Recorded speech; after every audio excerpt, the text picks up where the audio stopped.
le plan communicationnel daaw kii docteur Cheikh Omar est-ce que jàppaloo ne sorti wu Sonko bi bu matul dina muur bu président Diomaye bi. Sonko ba léegi. war na dem ngir ngi neew suba. waaw mais bokk Diomaye def na sorteem. oui Sonko li muy dem politique la non. oui politique la oui. ah du benn Sonko c'est Sonko fii Diomaye c'est le président de la République il est allé pour des questions étatiques donc Diomaye pour man n'a pas fait une sortie politique Sonko li muy dem ak Guinguinéo c'est dans quel cadre. Dans le cadre politique. donc c'est kon les deux cadres sont différents Diomaye n'est pas sur ce terrain parce que demul Tamba pour des questions politiques Sonko nag su demee Guinguinéo pour booster ay militants c'est typiquement politique donc les deux choses ne sont pas comparables. Analysons politiquement c'est sorti moom le premier ministre njiitu parti bu Pastef parce que depuis ce terrain meeting là am na justement des déballages yu mu def après am na des rencontres aussi yoo xam ne def na ko tey bu jëlee décision ne dafay def nemmeeku tour delluwaat ci askan bi est-ce que probablement dafay wane que ne Ousmane mu ngi préparer probablement les élections locales en 2027 et les présidentielles en 2029. ah bien sûr mais Sénégal balaa moo dem Coupe d'Afrique dañoo convoqué joueurs yëpp. voilà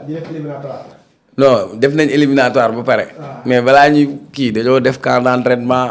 waajal joueurs yi xool defaraat affaire yi. kuy dem xare kay da ngay waajal sa bopp. wala ngay tëdd nelaw man maay Sonko rek naa toog ba jour élection non Sonko wax na leen dynamique am. yow yaa indiwaat 8 novembre à partir du 8 novembre Sonko a compris que il est le maître du jeu il a besoin de tenir les rênes. au-delà de nemmeeku tour qu'est-ce que ci jour boobu la wax affaire carte wax la dafa soxla 1 million de militants soxla base de données kon xam nga ni li tax mu jóg dafa fas yéene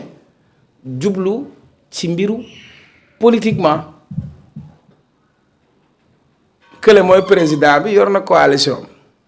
waaye comme moom moo yore la nga xamante ni mooy légitimité politique ak légitimité populaire c'est important qu'il le fasse parce que à un moment donné Sonko daa defoon nii dugul ci mbiru politique mais à partir du 8 novembre am na lu mu déclaré léegi nag Sonko li muy def moo tudd football muuma xam nga football muuma da ngay contrôler bal bi rek boole ci pat di taxañ di teg waaw loolu la football muuma la Sonko def coow li c'est sur le terrain c'est à travers l'action et là c'est une belle réponse politique. mais fu mel ni peut-être ak coalition Diomaye bi ñu ngi wax ne président mën na tibbee ci wetu président Macky Sall tey première sortie mu jagleel ko ngir ngi neew est-ce que da nga jàpp ne y a des calculs politiques là-dessus. on parle de Pape Malick Ndour bu nga foog yooyu noonu. avant ngir ngi neew kan moo fa nekkoon Souleymane Ndéné Ndiaye ngir ngi après ay Pape Malick Ndour Sonko daa xool lool. non seen analyse Sonko daa xaj ci Pape Malick Ndour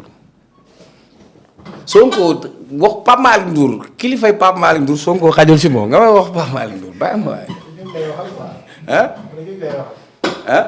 mais parce que politiquement oui c'est stratégique xam nga la mooy stratégie politique c'est-à-dire da ngay teg une carte tu fais une cartographie Pastef du fépp la am. waaw defal ndànk rek man yow yaa ma bëgg a dugal ci wax politique man politique rek la sama yaram di def dama si bañoonu xuus soo tegee carte politique bi da ngay dem élection locale c'est simple tu vas dire tu vas mettre une carte tu vas dire fii ak fii ak fii Pastef am na ko léegi Pastef nan la war a def ba téye ko mais fii ak fii Pastef amu ko boo tegee carte mairie Sénégal yëpp Pastef ëppale wu ci ay mairie waaye léegi Pastef dafa war a def mairie Sonko nag day xool carte bi maanaam fii dëgër na këng-këng fii nooy na léegi da ngay dem nga xool yi nga xamante ni amoo fa nga jéem ko conquérir soo ko mënta conquérir nga jéem fa am dara par exemple su ma doon conseil politique Ousmane Sonko au nord du Sénégal parce que amu fa présence boobu Matam Ourossogui Podor ça c'est le ventre mou mais am na zone yoo xam ni Pastef am na ko diaspora Pastef am na ko Dakar Pastef je te parle politique quoi tu vas aller à Touba Diourbel au centre Pastef am na ko mais dafa am ay zones yoo xamante ni dafa nekkoon bastion wu APR tey APR am na lu ko affaiblir seen parti bi tas na ñaar seen parti bi am na ñu commencé waaf Macky newatu fi donc moment boobu ban politique la Pastef war a teg pour positionner wu beneen bi dafa am loo xam ne handicap bu Pastef la côté structuration moo tax il te parle d'organisation parce que Pastef ku jóg rek ne man mooy Pastef mu ngi noonu parce que demuloo ci renouvellement en termes de représentativité chacun peut se déclarer responsable li leen may sens mooy ñëpp a déggal Sonko mais tey actuellement yaa ngi gis ay coow ay tendance mu ngi commencé am non mu ngi commencé am da ngay dem gox bi kii ne la moom la kii ne mooy candidat bi kii ne maay candidat bi et cetera ku nekk mën nga am déclaration d'intention mais le dernier mot revient à Ousmane donc stratégiquement moi si j'étais Ousmane Sonko je vais regarder la cartographie politique pour voir les zones où Pastef est majoritaire les zones où Pastef est minoritaire je mets le focus sur là-bas c'est comme élève buy dem examen non booy def examen dafa am matière yoo xam ne moom nga aay mais am na matière yoo xamante ne aayoo moo la nar a daaneel mais yow yooyu ngay dem nga renforcer loolu kay c'est aussi simple c'est intelligent. kon da nga jàpp or bi régler l'élection locale aussi Ousmane peut-être bëgg na xam ay nitam ci par rapport ak li nga xam ne mooy ndaje mi mu jëm mu di ci wàllum parti pour tëggaat parti beeg yooyu noonu. oui mais non c'est-à-dire élection locale bi élection mi-mandat la. élection mi-mandat ça veut dire vous avez fait 2 ans d'exercice mi-mandat mooy élection nattukaay xam nga nag dégg nga wala déggoo ma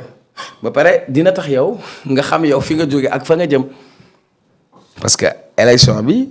bu jàllee bu ci topp voilà léegi nag élection bi dina tax ku nekk xam yow fan nga féete la présence des forces donc c'est une élection stratégique dégg naa Fadam man lay laajal. loolu lañ ma wax de xaw ma nag. la wax moo xam de man moom c'est pas un problème. mais ci wàllum congrès bi jaay carte yi rek jàpp nga président ni ngeen di carte. wàllum congrès bi ñu war a def mois d'avril. bu fekkee seen militant la ba tey kay war na jënd carte. ñi woote première heure 25e heure nag seen position dans tout ça lan la war a doon. ñi woote militant wu première heure ak 25e heure seen taxawaay ci congrès bi ñu jëm lan la war a doon exactement. 25e heure non c'est-à-dire am na loo xam du ay quand vous êtes dans un parti vous êtes dans un parti am na ñoo xamante ni ils étaient là au début en 2014 2015 16 am na ñoo xam ne ñëw nañ 2017 Cheikh Bara Ndiaye kan moo ko ëppale Pastef waaw mais yow yaa fi indi sa débat boobu dama ne la actuellement en termes d'engagement kenn ëppale wu ko ci de wala am na mérite wala amul mérite. waaw du problème c'est comme nga ne équipe nationale Sénégal nga ne 25e heure pourtant 25e heure moo la jël final Sarr politique addition la li nga am da nga koy téye leneen lu ñëw nga dolli ko si. xool li muy joxe quoi. waaw mais ay débat 24 23e yooyu moom. voilà tey sax